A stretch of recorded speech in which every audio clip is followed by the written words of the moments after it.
Pessoal, mais uma vez, então, boa noite a todos. Sejam bem-vindos à nossa sétima aula, nossa sétima semana aí, né, de Direito Processual Penal. Continuando, então, a aula da semana passada, falaremos hoje, então, do artigo 69 do Código de Processo Penal. Falando ainda sobre a competência jurisdicional, nós temos que o artigo 69 diz: determinará a competência jurisdicional, o lugar da infração, o domicílio ou residência do réu, a natureza da infração, a distribuição, a conexão ou continência, a prevenção, a prerrogativa de função. Então, ou seja, o que nós temos, na verdade, o artigo 69, ele é um artigo introdutório à análise de cada um desses incisos.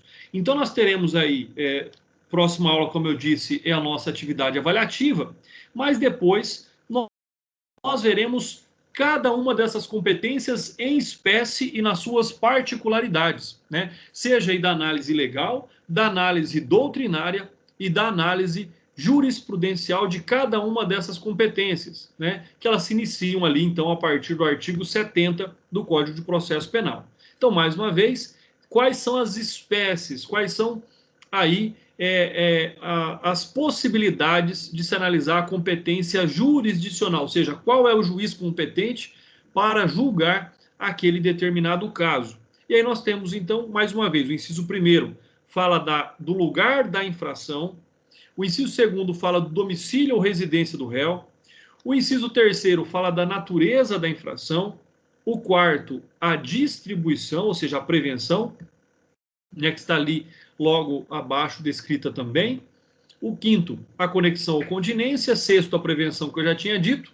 E o sétimo, prerrogativa de função. Então, dentre todas essas consequências, todos esses aspectos aí, nós temos que analisar essa questão da competência jurisdicional. Quem é que, de fato, tem condição de julgar aquele crime, né?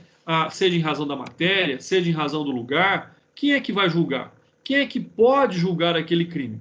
Para isso, nós temos, por exemplo, a competência especial, ou seja, a competência que é em razão daquilo que se vai realizar. Ou seja, a competência em razão também da matéria, que é a competência especial do juiz da execução penal. Então, o juiz da execução penal, ele tem essa competência, ou seja, interpretando-se aquilo que diz os artigos 2, 65 e 66 da Lei de Execução Penal. O que nós temos que concluir com isso, então? Conclui ser competente para conduzir o processo de execução do condenado o magistrado responsável pela vara das execuções criminais do lugar, isso é importante, do lugar onde ocorre o cumprimento da pena. Por quê, André? Porque nem sempre o juiz da instrução, o juiz que prolatou a sentença, ele fica na mesma comarca do local onde a pessoa vai cumprir a pena, né? Nem todas as comarcas, nem todas as cidades têm presídios. Até existe um projeto que fala sobre a descentralização dos presídios, né? E, na verdade, ele viria de encontro àquilo que prevê a própria Lei de Execução Penal, que é que o preso fique o mais próximo possível da sua família. Então, esse é um aspecto bastante importante. Então, lá, com relação à execução penal, competirá ao juiz das execuções penais. Então, a competência dele em razão desta execução, né? A competência dele em razão dessa situação excepcional que se encontra o sentenciado.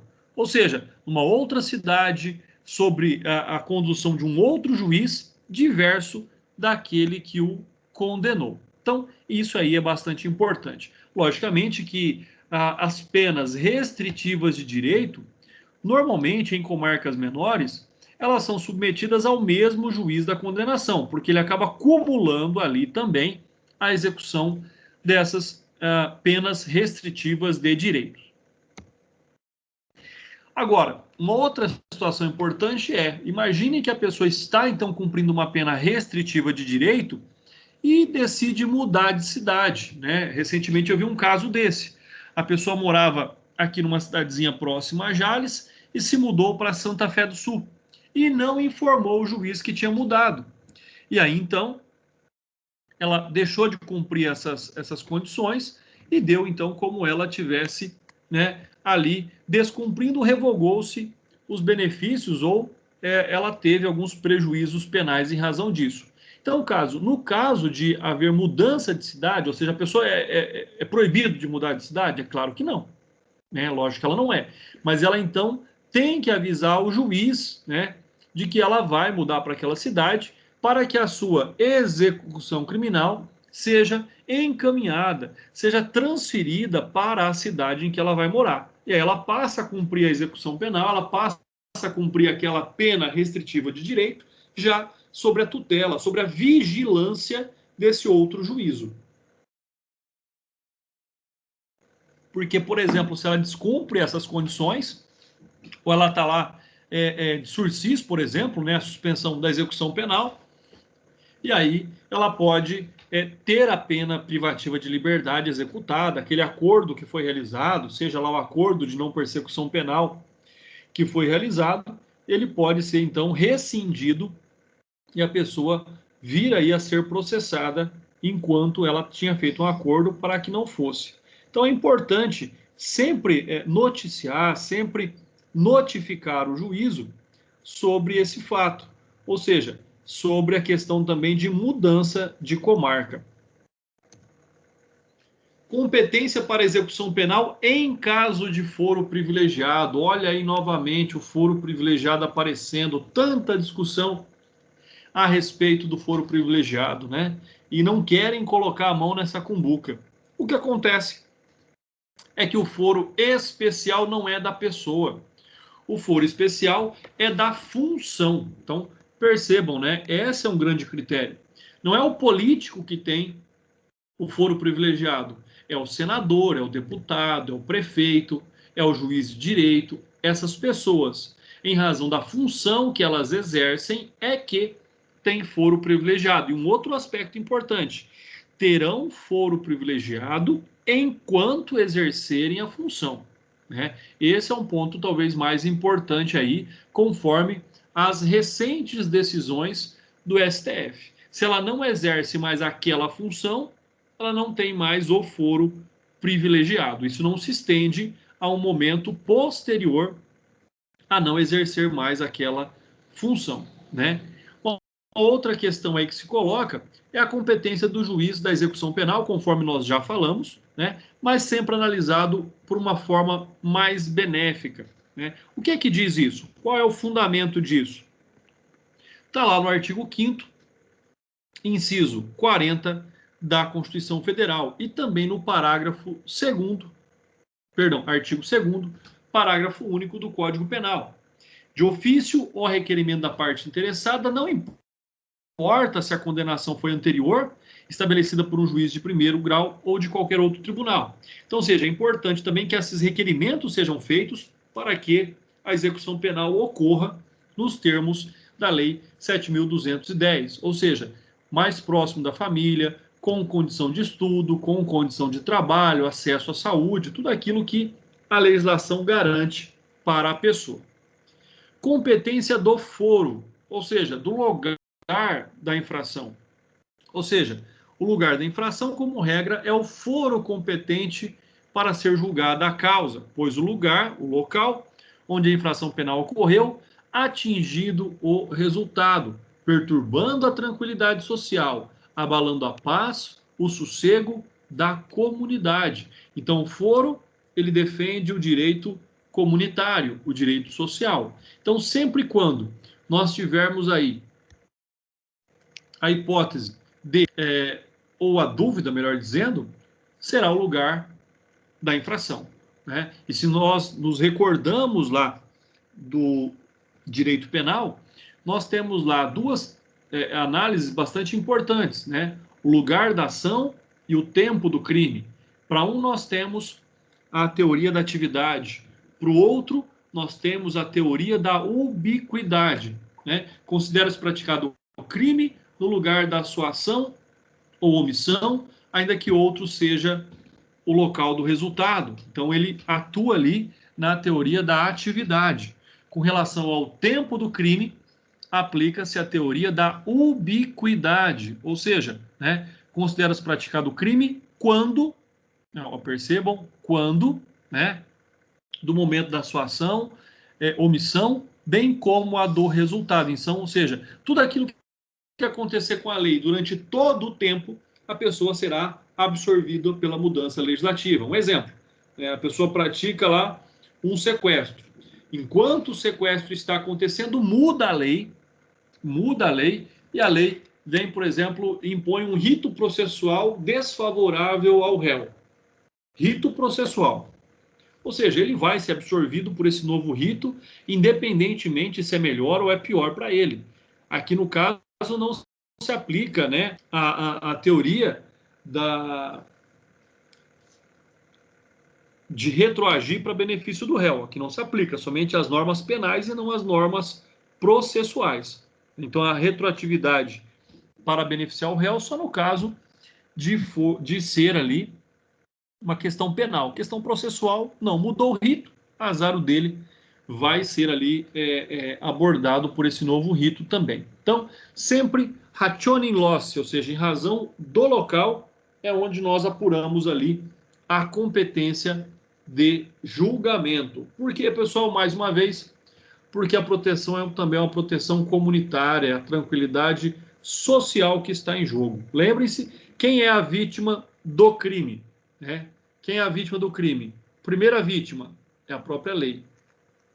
Consequentemente, é o Estado. E ainda nós temos a pessoa que sofre o dano com relação ao seu direito. Mas o Estado também é vítima, porque a lei que emana do Estado foi desrespeitada pelo criminoso. Então, são alguns aspectos aí que nós devemos analisar. O artigo 70, e nós veremos ele, então, no nosso próximo encontro, quando nós falarmos, dermos continuidade aí ao nosso conteúdo, o artigo 70 ele vem falar exatamente isso, né? E alguns doutrinadores dizem que ele pode até apresentar ali um conflito aparente de normas com o disposto no artigo 2º do Código Penal. Por quê? Porque ele fala que o lugar da infração é definido como sendo aquele onde o crime se consumou. No caso de tentativa, aquele onde foi praticado o último ato executório. No caso em apreço, ou sob análise, nós temos aí então que o único crime pelo qual o investigado foi indiciado foi consumado na comarca de Piratini, e partindo-se da disposição do artigo 70 do Código de Processo Penal, independentemente de as investigações policiais terem sido originadas na comarca de Canguçu, a comarca de Piratini é competente para processar e julgar o feito, né? Conflito aí de jurisdição negativo, julgado procedente, ou seja, a comarca de Canguçu disse não. Melhor, a comarca de Piratini disse não, eu não posso julgar esse crime, porque na verdade ele se consumou lá na outra comarca. A outra comarca disse não, olha só o que fala a lei, olha só o que fala o artigo 70, né? Onde o crime se consuma, mas lá o Código Penal fala onde ele é praticado na sua ação ou omissão, ainda que outro seja o momento do resultado. O que vai prevalecer? Aquele onde o crime se consumou. Aquele onde o crime, de fato, atingiu o seu auge, o seu objetivo maior quanto a o dano ao direito alheio. Competência agora em razão da matéria. Nem todos os juízes podem julgar todas as matérias. Mas como não, André? Aqui na minha comarca o juiz julga tudo. Mas não é bem assim, né? Porque nós temos comarcas nas capitais onde nós temos varas especializadas. Na vara de execução fiscal, por exemplo, não se homologa um divórcio, né? Ou no caso da justiça militar, da justiça eleitoral, da justiça trabalhista. Então, em razão da matéria, quer dizer isso. Quer dizer que, nessa situação, pouco importa onde a pessoa more, onde ela esteja domiciliada.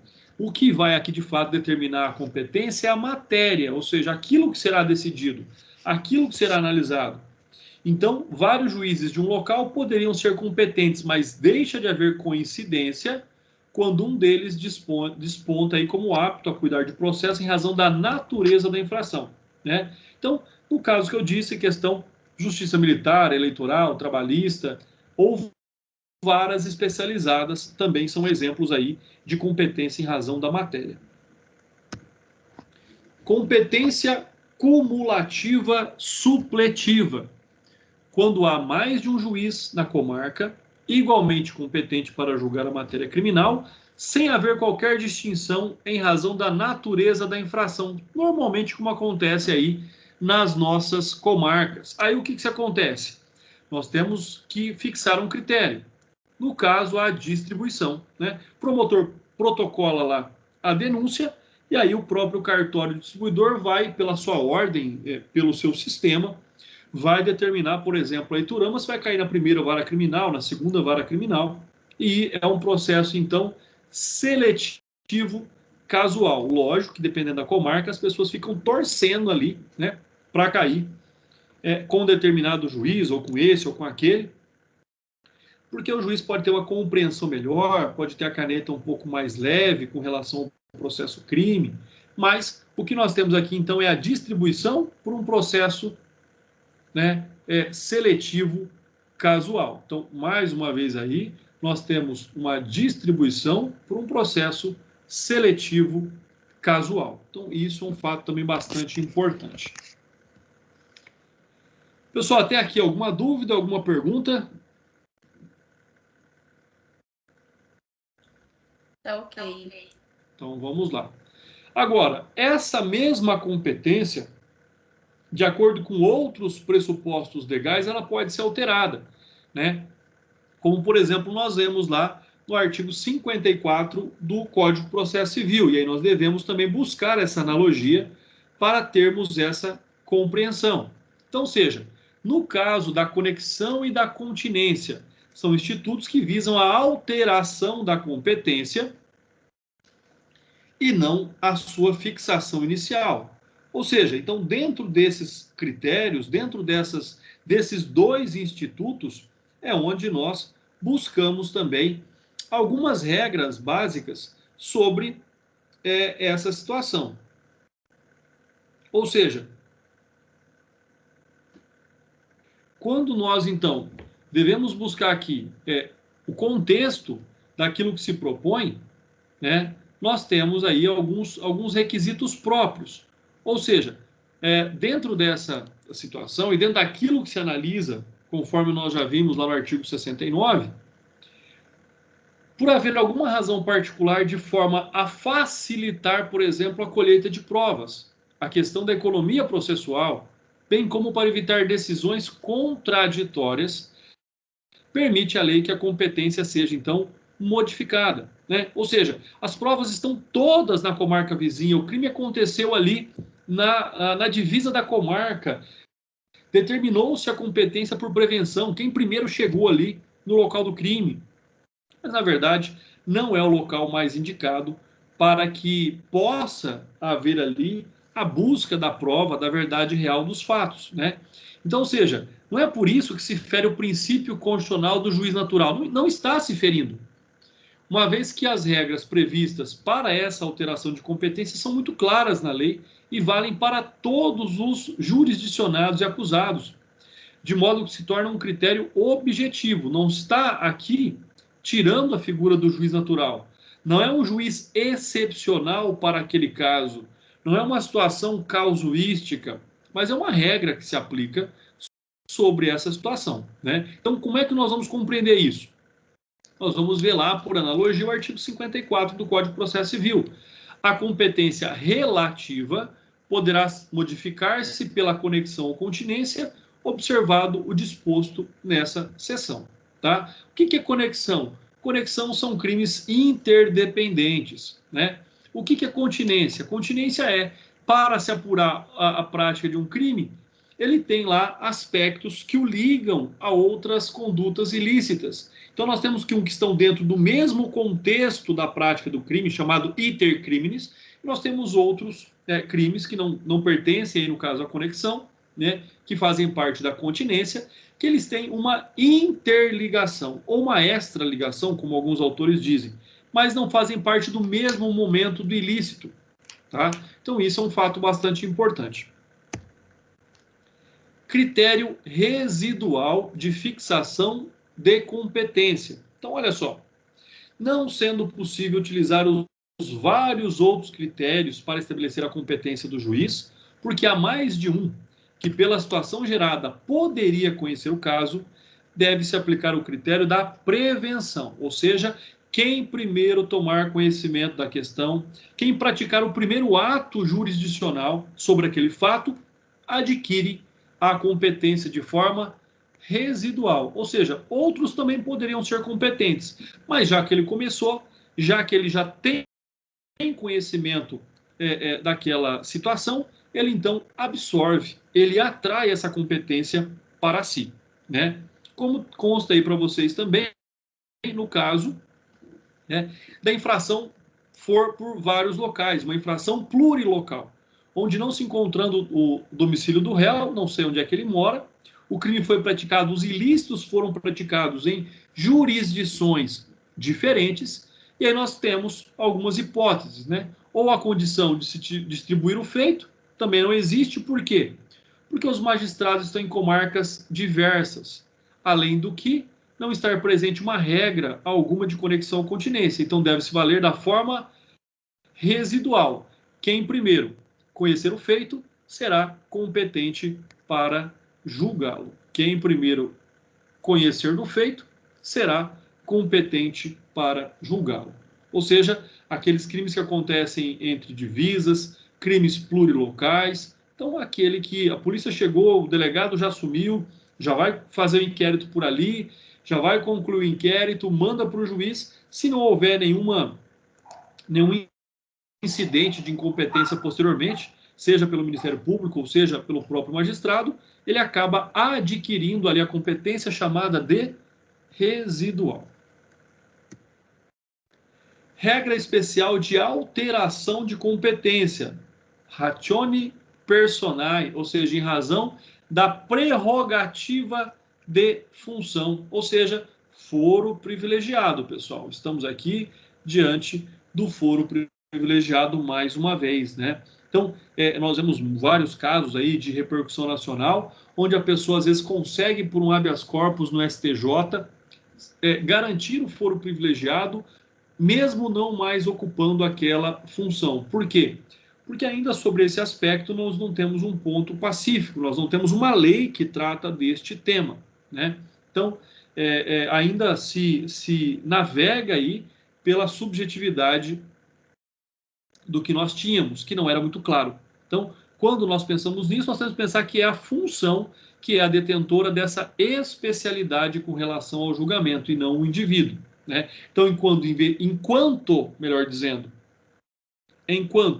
investido na função, essa pessoa terá o foro privilegiado inerente à função que se tem, né? Comentando isso com um amigo meu juiz, recentemente, ele falou assim, muitas pessoas acham que o foro privilegiado é algo benéfico, mas para aí.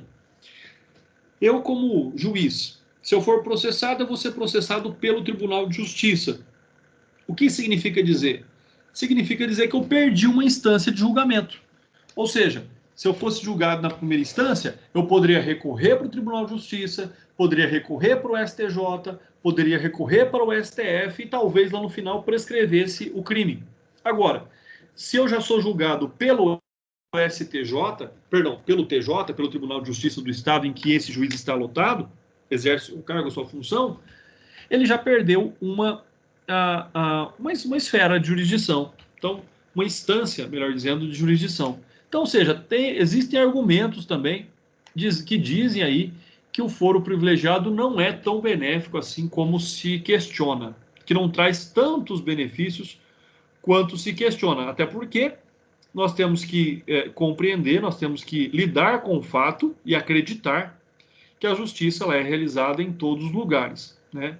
Então, se nós duvidarmos aí de que a justiça de fato não acontece nas instâncias superiores, isso pode gerar aí um problema, né? Isso pode gerar um descrédito para com a justiça, que sobre alguns aspectos já está de fato desacreditada.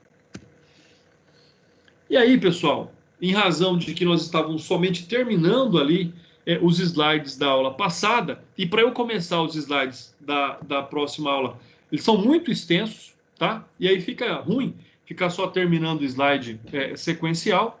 Eu me coloco aqui à disposição de vocês para tirar todas as dúvidas, para que nós possamos aí debater o fato.